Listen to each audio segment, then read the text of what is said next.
What's happening, Hardscapers? Today we're going to be talking about paver design patterns, when to use certain patterns, when not to, and as well as the strongest pattern to choose. Let's get into this. So the benefit to choosing pavers over another material to pave your space with is the amount of customization that goes into the interlocking pavement system. And this comes down to choosing pavers to go along with the aesthetic appeal of the space that you're going with, as well as trying to match it to the similar appeal of your house, but not necessarily matching the colors of the house, trying to contrast that, because ultimately you'll never get the perfect match of color to the house, but you want to keep that consistency of appeal between the two spaces. And that's why pavers are so great, because you can choose different textures, different color blends, different shapes, different sizes, and mix and match these all throughout the space. And when doing so, creating different spaces in your entire backyard space by separating them using a multitude of these different factors that go into it.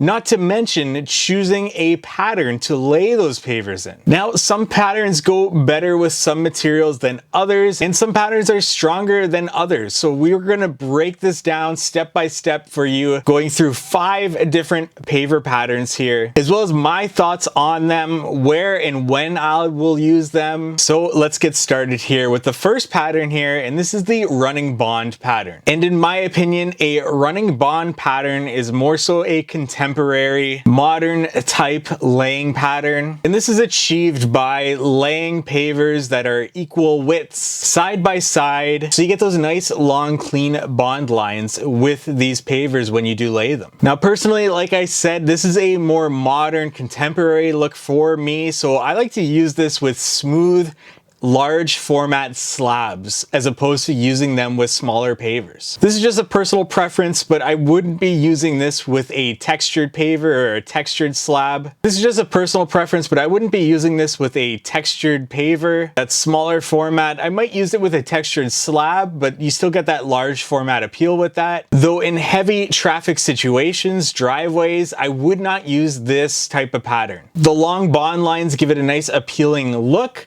However, it's not the best for the interlock of this system. The more you can reduce those bond lines, the stronger the pattern is going to be, and the stronger the pattern, the more it's going to hold up to that vehicular traffic that a driveway will have. Additionally, I don't like using this in areas where there's going to be multiple slopes, because those clean, nice straight lines will be affected by those various slopes. So a single slope space is where I'm going to use this, where we're sloping just from the foundation to the back of the yard with, like I said, large format, smooth slabs. This is where I'm going to use it the most. Which brings me to the next pattern, and that's the stack bond pattern. And this is very similar to the running bond pattern, except that there's no break in the lines. So these are essentially just stacked, and there's lines running north and south as well as east to west, as opposed to the running bond pattern where the lines are running north to south and the lines are being broken up east to west. Once again, I feel this appeals to a modern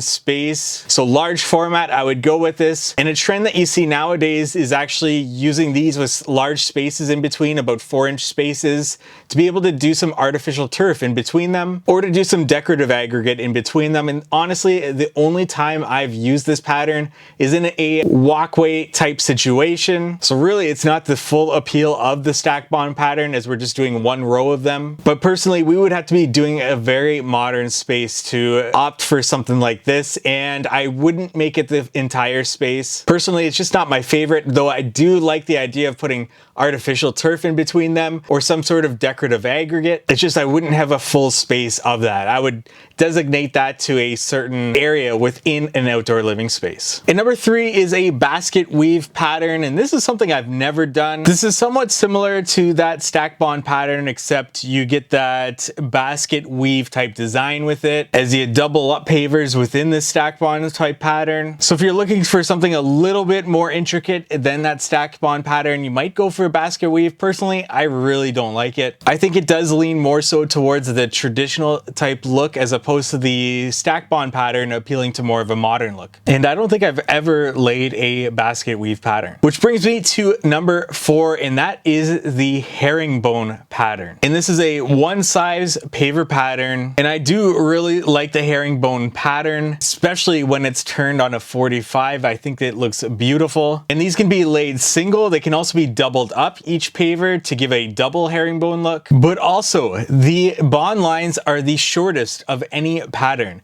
And that means that this is the strongest interlock pattern there is. If you follow the lines, you eventually run into another paver. Those lines are not continuous like they are with a stack bond pattern or a running bond pattern. So those lines are broken up, and that gives it a superior interlock than any other pattern. So if you're thinking about doing a driveway, perhaps think about doing a herringbone pattern. And the best part of a herringbone pattern is you can use it with a wide variety of different textures, shapes, sizes, as long as they're staying the same size within that herringbone pattern. But I really do feel that this appeals to a contemporary, modern, or a traditional type design. It all depends more so on the paver that you're using in this case. And then finally, the final one we're going to touch on here, number 5, the random pattern. And personally, this is my favorite. I really do enjoy the mix of paver sizes. Typically, you'll find some sort of 3-size mixture bundle, and those are probably our most prominent pavers that we do lay. So this random type paver pattern is one of my favorites, where we're not following a typical pattern. We're just trying to keep those bond lines as small as possible, breaking them up as we lay them, and trying to avoid 4 corners of those pavers meeting as much as possible. And in this sense, we're getting a random lay. There's no pattern to pick up on when you're looking at the patio, and we're not trying to memorize some sort of pattern as we're trying to lay them. And once again, much like the herringbone pattern, I do believe that the random laying pattern is appealing to contemporary, modern. So I do think it leans more so to that traditional appeal, but really it does depend on the actual paver texture, size, shape that you're using with it. Now, if you do purchase pavers from a certain manufacturer, in their spec books for the pavers, there'll be multiple other paver patterns that you can choose from to go along with each of those pavers. When you're not buying a paver or a slab that is just a one size, when you're buying a mixture of sizes, they'll have different patterns that you can follow along with those, or you can opt to go with that random paver pattern. Additionally, you can get much more complicated and include a bunch of different textures, sizes, shapes, colors, all into that, disperse them throughout that, as well as you can create some mosaics out of combining a bunch of different materials. This is the best part of using pavers or slabs, is the creativity that you can get into this. So don't be afraid to combine these multiple aspects